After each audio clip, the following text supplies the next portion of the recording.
சூர்யாவுடைய மிகப்பெரிய இழப்பு பராசக்தி படம். அந்த வாய்ப்பு சிவகார்த்திகேயன் போய் தட்டு போயிட்டார். பராசக்தி படத்தில் வாழ்ந்திருக்கார். செலின்ற கேரக்டரில் எப்படி இப்படி பண்ண முடியும், இன்ஃப்ளூயன்ஸ் பண்ண முடியுமோ அந்த அளவுக்கு பண்ணியிருக்காரு. ரவிமோகன் கேரக்டர் பிரமாதம் பண்ணியிருக்காருங்க. இந்த மாதிரி ஒரு கொடூரமான ஒரு வில்லனை வந்து பார்க்க முடியாது. இந்த அதர்வை இனி எங்கேயா பிறந்து இத்தனை நாள் அப்படின்னு தான் நமக்கு நினைக்க தோணுது. சென்சார் கட்டு மியூட்டு கூட பார்த்தீங்கன்னா டிஎம்கேக்கு ஃபேவராக இருக்கனால தான் சென்சார் கட் பண்ணப்பட்ட ஒரு விஷயமே இருக்குது. சென்சார் போர்டு இதுலேயும் விளையாடிட்டாங்க, ஜனநாயக படத்திலும் விளையாடிட்டாங்க.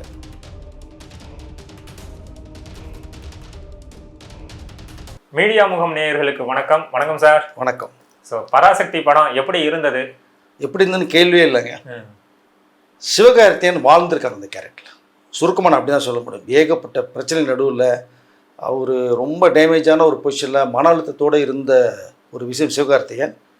இந்த படம் பார்த்ததுக்கு பிறகு எனக்கு ரொம்ப தெளிவாக இருக்கிறதா ஒரு தகவல் வருது. ஸோ விசாரிச்சிட்டா எப்படி இருக்குன்னுட்டு. ரவிமோகன் ஒரு பக்கம் ஹாப்பி, அதர் ஒரு பக்கம் ஹாப்பி, எஸ்கே அதோட மிகப்பெரிய ஹாப்பியாக இருக்கார். அது ஏன்னா பராசக்தி படத்தில் வாழ்ந்திருக்கார். அந்த செலின்ற கேரக்டரில் உண்மையிலே இந்த அண்ணன் தம்பி பாண்டிங் ஒரு ஸ்டைல் போனால் கூட செலின்ற கேரக்டரில் எப்படி இப்படி பண்ண முடியும், இன்ஃப்ளூயன்ஸ் பண்ண முடியுமோ அந்த அளவுக்கு பண்ணியிருக்காரு. சூர்யாவுடைய மிகப்பெரிய இழப்பு பராசக்தி படம். அந்த வாய்ப்பு சிவகார்த்திகேயன் போய் தட்டு போயிட்டார். சிவகார்த்திகேயனுடைய பெர்ஃபார்மன்ஸில் பார்த்தோம்னா நிறையா சீனில் நம்மளுடைய சூர்யா அப்படியே வேஜில் வந்துட்டு போகிறார். இந்த சீன் சூர்யா இருந்தால் எப்படி இருக்கும், இந்த படம் எப்படி இருக்குன்னு. ஏன்னா அவருக்கு உருவாக்கப்பட்ட ஒரு கதை புறநானூறுன்னு டைட்டிலில். பட் அவர் வேணான்னு தூக்கி எறிஞ்சிட்டு போன கதை. நம்மளும் சூர்யாவை தூக்கி அப்படி ஓரமாக ஒதுக்கி வச்சுருவோம். சிவகார்த்திகேயன் செலின்ற கேட்டில் மனுஷன் விளையாடி இருக்காங்க. உண்மையிலே அவருடைய கிட்டத்தட்ட ஒரு 23 படங்களுக்கு மேலே போயிட்டார்.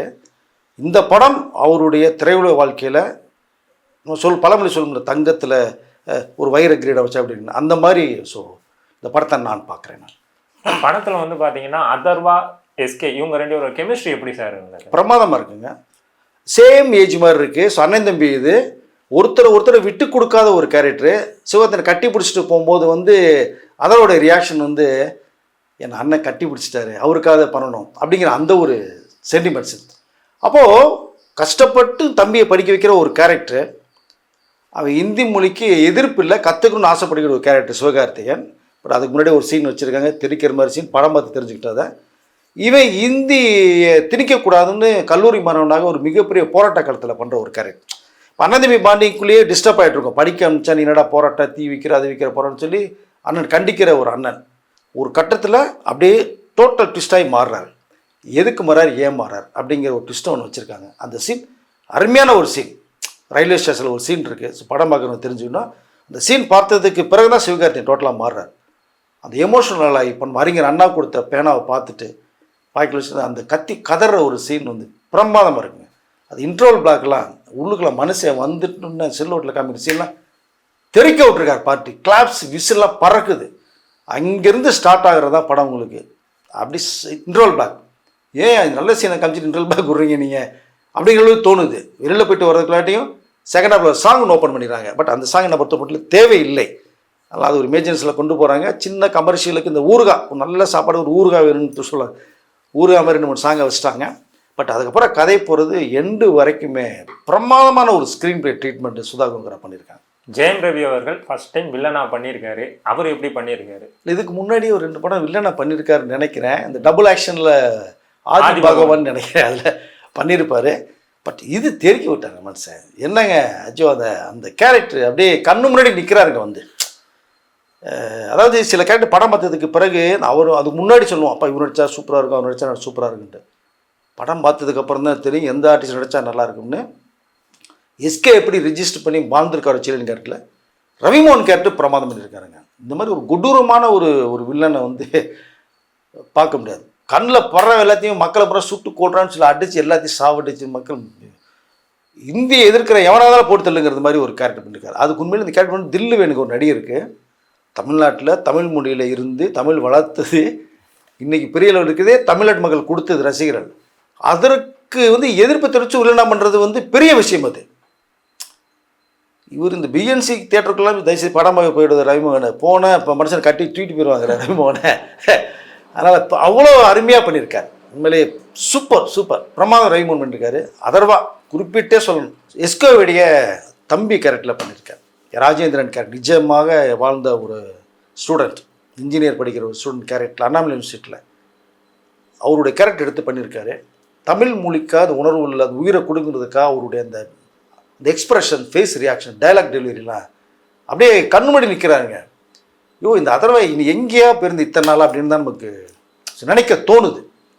இனிமேல் இப்போ இருக்கிற அந்த ஹீரோக்கு லிஸ்ட் இருக்குது பார்த்தீங்களா, எஸ்கே, சிம்பு, தனுஷ், சூர்யா இருக்காங்கல்ல, அதர்வா இங்கே போய் நின்றுக்குவார். டே மௌனே நானும் உங்களுக்குள்ள ஒருத்தன் வந்துட்டான்டா அப்படின்னு சொல்கிற அளவுக்கு இந்த படம் அமைச்சிருக்காங்க. ஸோ டைரக்டருடைய டச்சு பிரமாதமாக இருக்கு. அடுத்து ஸ்ரீலீலா மெயினாக நம்ம சொல்ல வேண்டியது. ஸோ ஃபஸ்ட்டு படம் எப்படி பண்ணியிருக்காங்க? கண்டிப்பாக அருமையாக பண்ணியிருக்காங்க. அவர்கள் முந்தைய படங்கள்லாம் தெலுங்கு ஹிந்தி படத்தை விட்டுருவா, தேவையில்லை. அது இந்த ஸ்கிரிப்டுக்கு தகுந்த மாதிரி தான் அவங்க பண்ண முடியும். மாடர்ன் கீழாக நமக்கு ஒரு அப்படியே இதை சுற்றி வந்த ஒரு ஸ்ரீலீலாவை நம்ம தமிழ் நேட்டிவிட்டிக்கு மாதிரி ஒரு 60s பீரியடில் வந்து சேஞ்ச் பண்ணது பெரிய விஷயம். அந்த ஃபேஸ் ஆந்திரா ஃபேஸ்னால் கூட நமக்கு தமிழ் இதுக்கு ஒட்டி இருக்கு, ஆனால் அவங்களுடைய படத்தில் மதர் டங்கு தெலுங்கு மாதிரி பேச மாதிரி கொண்டு இருக்காங்க. அது ஒரு உண்மையிலே பாராட்டலாத. பட் நல்ல ஒரு ஹீரோயின் இப்போ தமிழ் ஃபில்ல இல்லாமல் இருக்குது. அந்த இடத்த கண்டிப்பாக ஃபில்லப் பண்ணுவாங்க. இருக்கிற யங்ஸ்டர்ஸ் எல்லாருக்குமே ஸ்ரீலீலா வந்து ஒரு ஜோடி போட்டு ஆட்டம் போடுவாங்கன்னு நினைக்கிறேன். கிட்டத்தட்ட அஜித் குமாருடைய அடுத்த AK-61 படத்துக்கு ஸ்ரீலீலா தான் பண்ணுறத போல ஒரு தகவல் வந்து. சார் படத்தில் இன்னும் நம்ம நோட் பண்ண வேண்டிய விஷயம்னா கேமியோஸ், அதை நம்ம மெயினாக நோட் பண்ணோம். ராணா, பேசில் ஜோசப், இன்னும் பலர் நடிச்சிருக்காங்கன்னும் போது அவங்கெல்லாம் எந்த அளவுக்கு இந்த படத்துக்கு ஹெல்ப் பண்ணுறாங்க? பிரமாதமாக இருக்குங்க. அந்தந்த லாங்குவேஜ் மொழியை காப்பாற்றப்படணும். தெலுங்கு மொழியை காப்பாற்றப்படணும், மலையாள மொழியை காப்பாற்றப்படணும், பெங்கால் மொழி, கன்னடம் அப்படிங்கும் போதெல்லாம் அந்தந்த ஆர்டிஸ்ட்டை எடுத்திருக்காங்க. நீங்கள் அதுதான் இங்கே பார்க்கணும். இப்போ நீங்கள் தெலுங்குன்னா நம்ம தமிழ் ஆர்டிஸ்ட் நல்லா இருக்குமா உங்களுக்கு? ஸோ ராணா டகுபதி.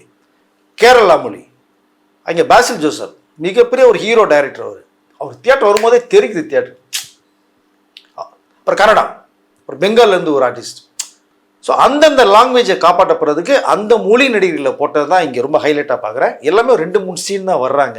மிஞ்சி போனால் பேச்சுலர் ஒரு சீன் தான். ராணா டகுபதி தான் ஒரு 3 சீன் வர்றாங்க. தெறிக்க விட்டாருங்க படம். அப்படியே மனசுலேயே நிற்கிறார். தமிழ் மொழி காப்பாற்றப்படுங்கிறதுக்காக அந்த புறநானூறு படை இந்தியாவில் இருக்கிற அத்தனை ஸ்டேட்லேருந்து உள்ளே வர்றது மாதிரி சீன் அமைக்கப்பட்டிருக்கு. தமிழ் மொழியை காப்பாற்றப்படணும் அப்படிங்கிற அந்த கடைசி கட்டத்தில் அந்த மொழிக்காக தன் உயிரை கொடுக்குறாருக்கும் போது அவங்க பாராட்டப்படணும்.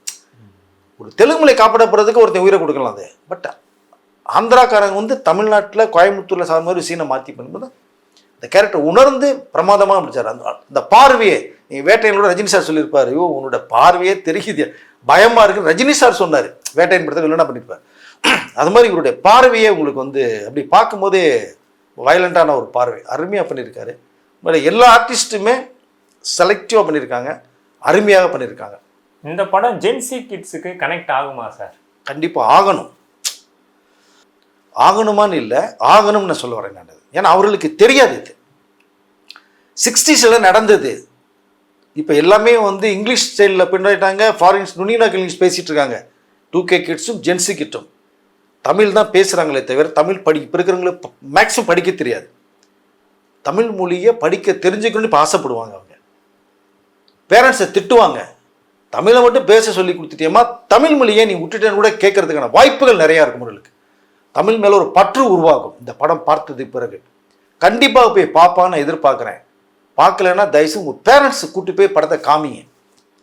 அப்போ தான் தமிழ் மொழியை வந்து இந்த அளவுக்கு போராடி இருக்கார்கள், காப்பாற்றப்பட்டிருக்கு, எத்தனை உயிர்கள் சேதமடைஞ்சிருக்கு அப்படிங்கிற விஷயத்த வந்து அவர்களுக்கு புரிய வைக்கிறோம்.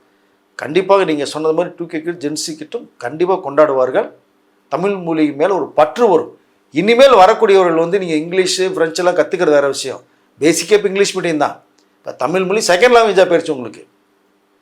அப்படினால தமிழ் மொழியை கற்றுக்கணும், படிக்கணும்னு சொல்லி டெய்லி தெரியாதவர்கள், படிக்க தெரியாதவர்கள், பேசும் நிறைய பேர் பேசுவாங்க, படிக்க தெரியாதவர்கள் இனிமேல் தினத்தந்தி பேப்பரையோ ஏதோ ஃபுல் மேக்சின் எடுத்து கண்டிப்பாக படித்து தமிழ் மொழியை கற்றுவோன்னு நான் நினைக்கிறேன். இன்னொன்று சார், படத்தில் வசனங்கள் சூரரை போட்டுலையுமே வசனங்கள் பயங்கரமாக இருக்கும். இதில் எந்த அளவுக்கு ஒர்க் அவுட் ஆகிருக்கு? ஒவ்வொரு வசனமே தெரிக்குதுங்க. எதை சொல்கிறது, நம்ம நிறையா இருக்குது. அதில் குறிப்பாக சொல்லணும்னா இந்த சூரியன் உதிக்கட்டும் உரசல் ஒலிக்கட்டும் இந்த மாதிரி ஒரு டைலாக் ஒன்று வருது. அதெல்லாம் தெரிக்குதுங்க உங்களுக்கு. அதை ஏன்னா அறிஞர் அண்ணா அவர்களும் கலைஞர் கருணாநிதி ஐயா அவர்களும் மிகப்பெரிய போராட்டத்தை நடத்தினவங்க தமிழ் மொழிக்காக. ரயில் மறியல் போராட்டம்லாம் கலைஞர் ஐயா எவ்வளோ பண்ணியிருக்கார். அறிஞர் அண்ணா அவர்கள் சிறைக்கு சென்ற பிறகு எவ்வளோ விஷயங்கள் அங்கிருந்து போராடினார். யார் பண்ணாலும் தமிழ் மொழிக்காக உயிரை கொடுக்குற போராடுற அத்தனை பேருமே என்னுடைய தம்பிகள் சொல்கிற அந்த டைலாக் தியேட்டரில் தெரிக்கும். இந்த அறிஞர் அண்ணா கேரக்டரில் அப்படியே சேத்தன் அப்படியே பண்ணியிருக்காருங்க, கண்ணுக்குள்ளேயே நிற்குது அதை. சொல்லல, ஒவ்வொரு கேரக்டருமே அருமையாக இருக்குது, பிரமாதமாக இருக்குது. வசனங்கள் வந்து குறிப்பிட்டு சொல்ல நிறைய விஷயங்கள் சொல்லலாம். ஸோ அப்படி சென்சார் போர்டு கை வச்சுருக்காங்கன்னா இப்படி பார்த்துங்க, வசனம் எப்படி இருக்குன்னு நீங்களே புரிஞ்சுங்க. ஏகப்பட்ட மியூட்ஸ் வருது, ஏகப்பட்ட இந்த கட்ஸு கொடுத்துருக்காங்க. அப்படிங்கும்போது இந்த அதர்வா பேசுகிற டைலாக்லாம் தியேட்டரில் கிளாப்ஸுங்க. டெல்லி தான் இந்தியாவா அப்படின்னு கேட்குற டைலாக்லாம் என்ன இதுங்க? அதை எப்படி சார் கட் பண்ண மாட்டாங்க? எஸ், நான் அதை கண்டிப்பாக மீட் பண்ணியிருப்பான்னு நினச்சிட்டு தான் போனேன். பட் அதை டைலாக் வந்துருச்சு உங்களுக்கு அதை.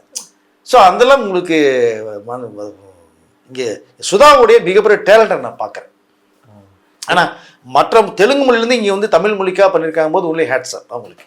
இன்னொன்று சார், ரத்தத்தின் ரத்தமே, தம்பிகள் அப்படிங்கிற வார்த்தைகள்லாம் திமுக கட்சியோட பிரதான வார்த்தை. எஸ், அப்போ அதெல்லாம் இதில் பயன்படுத்திருக்காங்கிற பொழுது இது அரசியலுக்கு இந்த படம் ஹெல்ப்ஃபுல்லாக இருக்குமா உங்களுக்கு? கண்டிப்பாக சப்போர்ட்டாக மிகப்பெரிய அளவில் திராவிட முன்னேற்ற கழகத்துக்கு இந்த படம் அமையும். ஏன்னா மொழிக்காக உயிரை கொடுத்தவர்கள். தமிழ் மொழினாலே நமக்கு திருவள்ளுவர் தெரியுதோ, நிறைய பேருக்கு தெரியும், அது ஒரு விஷயம். பட் உடனடியாக தெரிவது கலைஞர் கருணாநிதி ஐயா அவர்கள் தான் நமக்கு கண்ணு முன்னாடி தெரியும். தமிழுக்காக குரல் கொடுத்தவர். ஸோ இன்றைய வரைக்குமே அவருடைய தமிழ் மொழிக்காக குரல் கொடுத்து உயிரை கொடுத்தவர் அப்படிங்கிற அந்த ஒரு சென்டென்ஸே இன்னும் இருக்குது. அதனால் இந்த படம் இப்பொழுது வரக்கூடிய இந்த எலெக்ஷனில் வந்து மிகப்பெரிய அளவில் திராவிட முன்னேற்ற கழகத்துக்கு கை கொடுக்கும் நான் நினைக்கிறேன் நான். ஏன்னா அது சார்பாக நிறைய விஷயங்கள் வருது.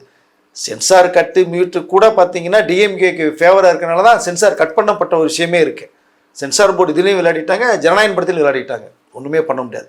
பட் புரிந்தவர்களுக்கு இது கண்டிப்பாக புரியும். ஜிவி பிரகாஷோட மியூசிக் எப்படி சார் இருந்தது? பிரமாதமாக இருக்குங்க. 25th எஸ்கேக்கு 25th படம், இவருக்கு வந்து 100th ஃபிலிம். ஸோ 100வது படங்கிறது வந்து ஒரு பெஞ்ச் மார்க்காக அமையும். நிறைய பேருக்கு ஒரு ஹீரோக்கு 100வது படங்கிறது பெரிய விஷயம். எஸ்கேக்கு 25வது படம். ஒரு 3-4 சாங்கு நல்லா ஒரு பொய்டிக்காக அழகாக மெலோடியாக போட்டிருக்காரு. ஜிவி பிரகாஷ் ஒரு மெலோடி கிங் அப்படிங்கிறது தான் நமக்கு தெரியும். பிரமாதமாக இருக்குது. பேக்ரவுண்ட் ஸ்கோரும் பிரமாதமாக பண்ணியிருக்காரு. ஸோ அவருடைய ஒர்க்கு 100% ஃபுல்லப்பாக இருக்குது இந்த 100th ஃபிலிமில். பட் இன்னொன்று பார்த்தீங்கன்னா கேமராமேன் கேமராமேன் ரவி கே சந்திரன் அவர்கள் பெரிய எக்ஸ்பீரியன்ஸ் அவர்கிட்ட. நீங்கள் அவர்கிட்ட போய் நீங்கள் கதை பிடிச்சிருந்தா மட்டும்தான் அவர் கேமராமேன் நான் ஒர்க் பண்ணேன்னு போவார். இந்த கதை பிடிக்கும்போது இந்த படத்தை நான் மிஸ் பண்ணக்கூடாதுன்னு சொல்லி சம்பளம் கூட டிமாண்ட் பண்ணவே இல்லை. ஆனாலும் அவர் பல கோடிகள் சம்பளம் கொடுக்கப்பட்டுச்சு. அவருடைய பெயருக்கும் திறமைக்கும் மட்டுமே அப்படியே கொண்டு வந்திருக்கார் கண்ணு முன்னாடி. அது மிகப்பெரிய ஒரு டேலண்ட். ரெண்டாவது ஆர்ட் டைரக்டர் நம்ம சொல்லியே ஆகணும். யதார்த்தமான ஒரு செட்டு போட்டு நேச்சுரலான ஒரு இடத்துல ஷூட் பண்ணி அப்படியே கட் பண்ணால் செட்டுக்குள்ளேயும் வருவாங்க. அது செட்டு தான் வந்து புரிந்துக்குள்ள தான் புரிய முடியும், மற்ற மக்களுக்கு புரியாது. ஸோ அந்தளவுக்கு ஒரு வந்து ரியலாக வந்து ஒரு செட்டு போட்டு அரங்கமாகப்பட்டது வந்து ஆர்ட் டைரக்டருக்கு மிகப்பெரிய விஷயம். ஸோ ஓவரால் சன்மாஸ் கூட எடுத்துக்கலாம் நம்ம.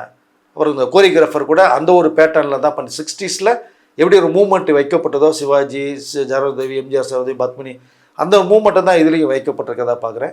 எல்லாருமே சிறப்பாக வேலை செய்திருக்கிறது பராசக்தி படத்தில்.